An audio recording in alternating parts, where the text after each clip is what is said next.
अस्सलाम वालेकुम friends, my name is Mohammad Rizwan and welcome to all at my YouTube channel. तो आज हम अपनी पांडास की प्लेलिस्ट को आगे कंटिन्यू करते हुए देखेंगे कि हमारे पास बेसिक एक्सप्लोरेशन फंक्शंस क्या होते हैं। हमारे पास जो एक्सप्लोरेशन फंक्शंस हैं, ये हम उस वक़्त यूज़ करते हैं जब हमें अपने पूरे डेटा फ्रेम की या हमारे पास जितना भी डेटा सेट है, अगर हमने उनकी समरी देखनी है, तो उस वक़्त हम अपने एक्सप्लोरेशन फंक्शंस को यूज़ करते हैं। ये क्या करते हैं कि आपका जो पूरा डेटा फ्रेम है, आपका जो पूरा डेटा सेट है, उसकी समरी आपको प्रेज़ेंट कर देते हैं। तो इसलिए हम यूज़ करते हैं अपने एक्सप्लोरेशन फंक्शन को। तो आज हम अपने 2 फंक्शन देखेंगे, इन्फो एंड डिस्क्राइब। तो सबसे पहले हम देखेंगे कि इन्फो फंक्शन किस लिए यूज़ करते हैं।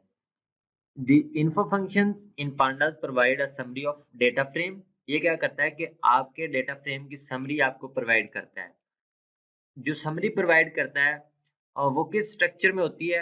वो होती है including information about its data type, non null values and आपके पास जो मेमोरी यूज है, ये होता है इसमें।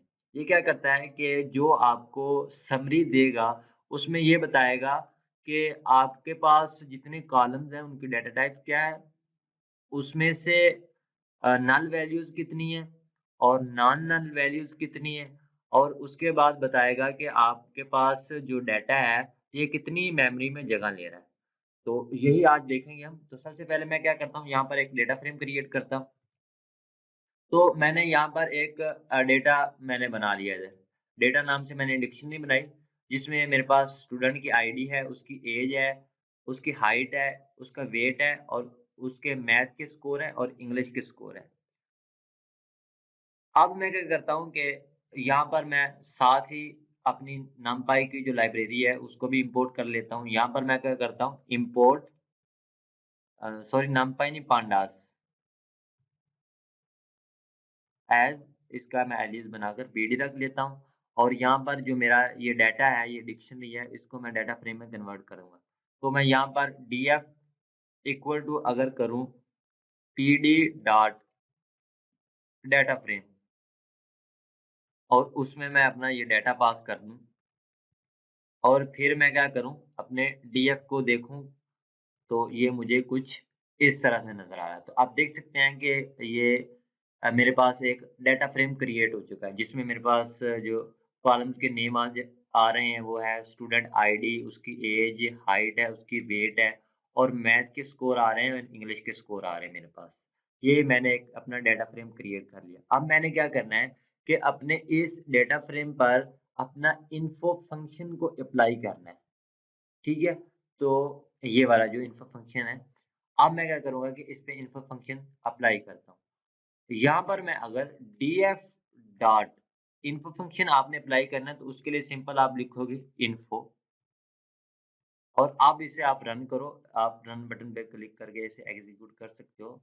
तो आप देखें, यहाँ पर वो बता रहा है कि जो रेंज इंडेक्स आपकी बता रहा है कि वो कह रहा है कि इसमें 5 एंट्रीज़ हैं, ठीक है? 0 से लेकर 4 तक। तो आप देख सकते हैं कि हमारे पास एंट्रीज़ कितनी है, 0 से लेकर 4 5 एंट्रीज़ हैं, आपको बता रहा है ये। और उसके बाद बता रहा है कि जो डाटा है, कॉलम्स हैं, आपके पास 6 कॉलम्स हैं टोटल। तो आप यहाँ पर देख सकते हैं कि हमारे पास जो कॉलम्स हैं, वो 6 हैं। इसी तरह वो आगे बता रहा है कि आपके कॉलम के नेम बता रहा है, इसमें मेरे पास नेम्स आ रहे हैं, स्टूडेंट आईडी, एज, उसकी हाइट, विड्थ, मैथ के स्कोर और इंग्लिश के स्कोर मेरे पास आ रहे हैं। आगे है नॉन नल काउंट। ये बताएगा कि नॉन नल वैल्यूज कितनी हैं आपके ईच कॉलम में। यहाँ पर मेरे पास जो स्टूडेंट आईडी है, उसमें नॉन नल वैल्यूज कितनी है, मेरे पास 5 नॉन नल वैल्यूज है। मतलब 5 की 5 वैल्यूज में मेरे पास डाटा है और कोई भी वैल्यू ऐसी नहीं है जिसमें डाटा ना हो, जो नल वैल्यू हो। ठीक है? तो ये इस तरह होता है। तो आगे वो इसकी जो मेमोरी भी बता रहा है कि ये इंट 34 सॉरी 64 है और ये सारे जो इस डाटा टाइप है इनकी, वो इंट 64 है। नीचे भी बता रहा है कि इसकी जो डाटा टाइप है वो इंट 64 है और इसका मेमोरी यूसेज भी बता रहा है कि ये 368 बाइट्स ये मेमोरी में जगह लेगा। इस तरह जो हमारा ये फंक्शन है, इन्फो फंक्शन काम करता है। आगे है हमारे पास डिस्क्राइब फंक्शन। ये क्या करता है?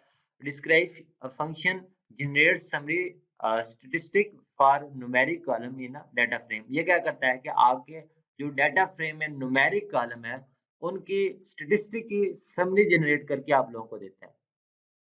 स्टैटिस्टिक के फंक्शंस हमने प्रीवियस वीडियो में भी देखे हैं, जिन्हें हम एग्रीगेशन फंक्शंस भी बोलते हैं। तो वो सारा काम जो हमारे एग्रीगेशन फंक्शंस जो बेसिक हैं, हम डिस्क्राइब फंक्शन के थ्रू सारा काम कर सकते हैं। तो मैं आप लोगों को यहाँ पर दिखा देता हूँ। अगर मैं डीएफ डॉट डिस्क्राइब करूँ, तो आप देखें कि मेरे पास इसने पूरी एक समरी जनरेट कर दी है, जिसमें मेरे पास पहले आ रहे हैं, मेरे पास जो कॉलम्स के नेम आ रहे हैं, ये मेरे पास 6 कॉलम के नेम आ गए हैं। फिर वो बता रहा है कि काउंट बता रहा है कि हर कॉलम में कितनी वैल्यूज़ हैं। तो जो मेरे पास स्टूडेंट वाला कॉलम है उसमें 5 वैल्यूज़ हैं, एज वाले में भी 5, और इसी तरह मेरे पास जो 6 के 6 कॉलम्स हैं, उनमें 5-5 वैल्यूज़ हैं। आगे वो बता रहा है कि मीन मीन बताएगा कि जो आपका स्टूडेंट आईडी है, उस कॉलम का मीन क्या है। तो मेरे पास मीन है 103, और इसी तरह एज का मीन क्या है 20.40, और इसी तरह मेरे पास सारे कॉलम्स का मीन आ चुका है।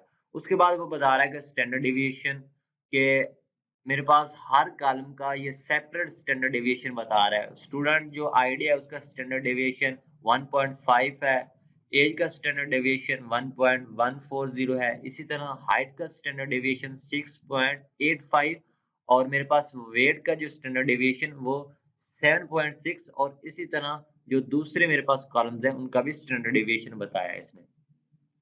आगे वो बता रहा है कि इनका मीन क्या है। वो बता रहा है कि जो मेरे पास स्टूडेंट आईडी है, आप देखें यहाँ पर मेरे पास ये डाटा फ्रेम है, जो मेरे पास मिनिमम वैल्यू है वो क्या है 101। तो यहाँ पर बता रहा है कि जो स्टूडेंट आईडी है उसमें मिनिमम वैल्यू है 101, और जो एज में मेरे पास 19 है, और हाइट जो उसकी है 162। इसी तरह सारे कॉलम्स में बता रहा है कि मिनिमम वैल्यू बता रहा है। फिर आपको 25 परसेंटाइल और 15 परसेंटाइल और 75 परसेंटाइल, आपको अभी तक इन पे फोकस करने की ज़रूरत नहीं है। जब हम आगे अपने पांडास की प्लेलिस्ट को देखेंगे, हमारे पास जब आगे हम और एक्सप्लोर करेंगे, तो फिर आपके कांसेप्ट क्लियर होंगे। जब हम अपने मैटप्लॉटलिब और सीबोर्न को स्टार्ट करेंगे, तो प्रॉपर विजुअलाइजेशन से आपको पता चलेगा कि ये हमारे पास परसेंटाइल क्या होते हैं। तो जस्ट आपको ये पता होना चाहिए कि 25 परसेंटाइल, 50 परसेंटाइल और हमारे पास 75 परसेंटाइल।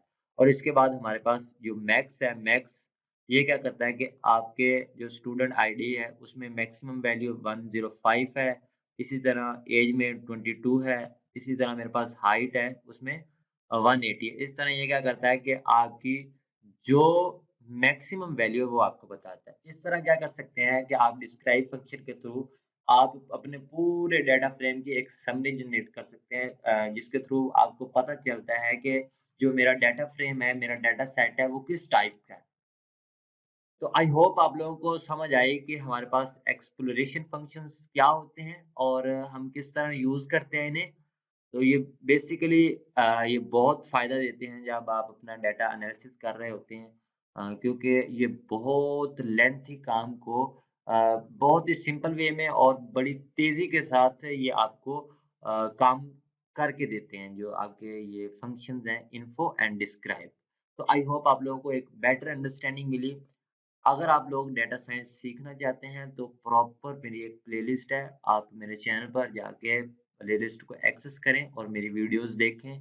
जैसे जैसे मैं अपलोड करता हूँ, आप साथ साथ प्रैक्टिकल भी करें और वीडियोस को अच्छी तरह देखें।